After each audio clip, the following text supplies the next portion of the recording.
1978 mister universe കോമ്പറ്റീഷനിൽ വെറും 26-ാം വയസ്സിൽ body building ഹിസ്റ്ററിയിലെ 300 എന്ന പെർഫെക്റ്റ് സ്കോർ നേടിയ ഏക വ്യക്തി the one and only legend Mike മെൻസർ.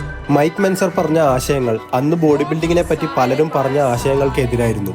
Most body builders like Arnold വരെ മോർ വോളിയം എന്നാൽ മോർ ഗ്രോത്ത് എന്നായിരുന്നു വിശ്വസിച്ചിരുന്നത്. ഒരു ദിവസത്തിൽ 2 തവണ വർക്കൗട്ട് ചെയ്യുക, ഒരു മസിൽസിന് കൂടുതൽ സെറ്റ്സ് ചെയ്യുക, കൂടുതൽ സമയം ജിമ്മിൽ ചിലവഴിക്കുക എന്നിങ്ങനെയായിരുന്നു. എന്നാൽ മൈക്ക് മെൻസർ ആകട്ടെ കുറച്ചു സമയം ഹൈ ഇന്റൻസിറ്റി വർക്കൗട്ട്, കൂടുതൽ റെസ്റ്റ് എന്നതിൽ വിശ്വസിച്ചിരുന്നു. If you are not recovered don't train എന്നാണ് മൈക്ക് പറഞ്ഞത്.